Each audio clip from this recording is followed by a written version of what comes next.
തക്കാളി നമ്മൾ എപ്പോഴും വെക്കുന്നതിനേക്കാളും വ്യത്യസ്തമായ രീതിയിൽ ഒന്ന് വെച്ച് നോക്കാം. ഇത് അടിപൊളി കറിയാണേ.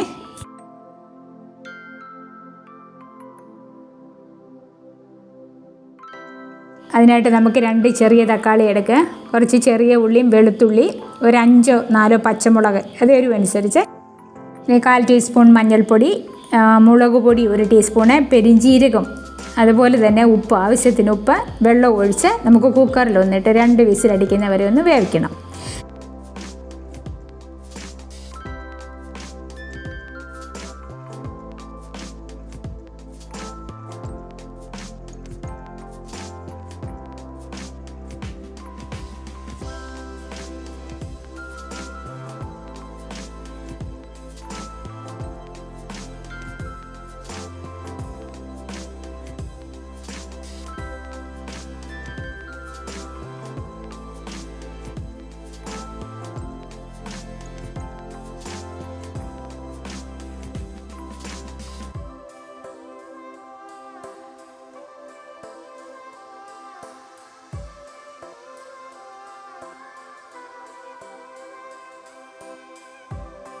നമുക്ക് ഈ മുകളിൽ പറഞ്ഞ ഇതെല്ലാം നമുക്കൊന്ന് താളിക്കണം. അതിനുവേണ്ടി നമുക്ക് 2 ടേബിൾ സ്പൂൺ എണ്ണ ഒഴിച്ച് കടുക് വിട്ട്, ചെറിയ ഉള്ളി ഉണ്ടെങ്കിൽ അത് നല്ലത്, ഇല്ലെങ്കിൽ നമ്മുടെ സവോള ഒരു ചെറുതായാലും മതിയേ, അത് വിട്ട് ഒരല്പം മല്ലിയില, കായം പ്രധാനമാണ്, കായപ്പൊടി, ഇച്ചിരി വെള്ളവും കൂടി ഒഴിച്ച് ആവശ്യത്തിന് ഉപ്പ് വിട്ട് നമ്മൾ നന്നായി ഒന്ന് ഇളക്കിക്കൊണ്ടിരിക്കുക. എന്നിട്ട് നമ്മൾ ഇളക്കി ഒരുമാതിരി ഒന്ന് കുഴയുന്നത് വരെ ഇളക്കുക.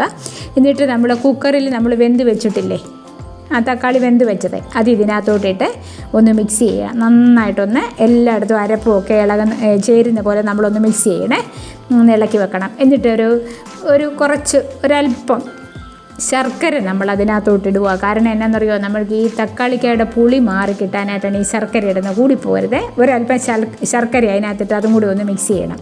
എന്നിട്ട് നമ്മളിതൊന്ന് മാറ്റി തിളയ്ക്കാൻ വെക്കണം. കുറച്ച് നേരം ഒരു 2-3 മിനിറ്റ് കഴിയുമ്പോഴത്തേനും അത് നന്നായിട്ടൊന്ന് തിളയ്ക്കും. എന്നിട്ട്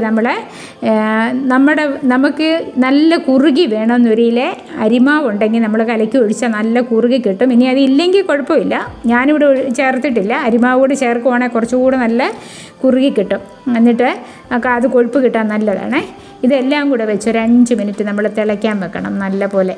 എന്നിട്ട് തിളച്ച് ഒരുവിധം ആയി കഴിയുമ്പോഴത്തേന് കുറച്ച് കരിയാപ്പിലയും കൂടിയിട്ട് നമുക്ക് കറി വാങ്ങിയെടുക്കാം.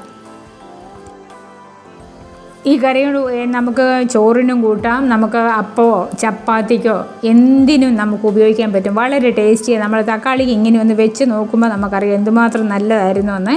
നമ്മളെപ്പോഴും വെക്കുന്ന വ്യത്യസ്തമായ ഒരു തക്കാളിക്ക കറിയാണ്. നിങ്ങളിത് നന്നായിട്ടൊന്ന് വെച്ച് നോക്കണം കേട്ടോ. ഏറ്റവും രുചിയുള്ള ഇത് പിള്ളേർക്കൊക്കെ വളരെ ഇഷ്ടപ്പെടും. ഒരു ചെറിയ മധുരവും വലിയ പുളിയൊന്നുമില്ലാതെ നല്ലൊരു കറിയാണ്. ഇതൊന്ന് വെച്ച് നോക്കണേ. ഇത് വെച്ച് നോക്കിയിട്ട് നിങ്ങളുടെ അഭിപ്രായം ഒന്ന് കമൻറ്റ് ചെയ്യണേ. ഇതുപോലെ ചെറിയ ഒത്തിരി ഐറ്റം ഇല്ലാതെ ചെറിയ കറികളൊക്കെ ഞാൻ നമ്മുടെ ചാനലിലിട്ടുണ്ട്. നിങ്ങൾക്ക് നേരം കിട്ടുമ്പോൾ ഒന്ന് കയറി കാണണേ. വീഡിയോ ഇഷ്ടപ്പെട്ടാൽ ചാനൽ സബ്സ്ക്രൈബ് ചെയ്യാൻ മറക്കരുത്. ഒരു ലൈക്ക് അടിച്ചേക്കണേ.